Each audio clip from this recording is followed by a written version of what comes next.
Nailipat na sa District Jail sa Angeles City, Pampanga, aktor na si Mark Anthony Fernandez. Sinamahan siya ng kanyang inang si Alma Moreno at dinalaw na rin ng mga kapatid.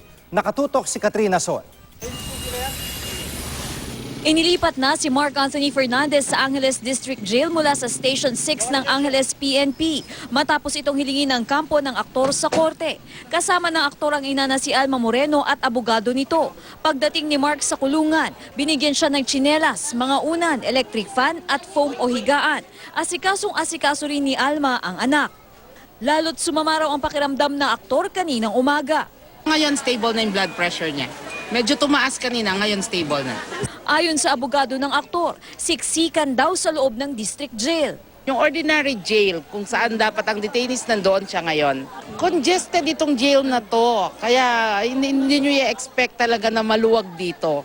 Dumalaw naman kanina ang kapatid ng aktor na si Vandolph Quizon, humihingi ng panalangin para sa kapatid at pamilya.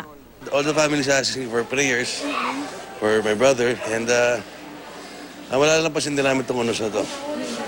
Dumating din ang kapatid niyang si Winwin Marquez at pinsang si LJ Moreno. Tumanggi naman silang magbigay ng panayam sa media.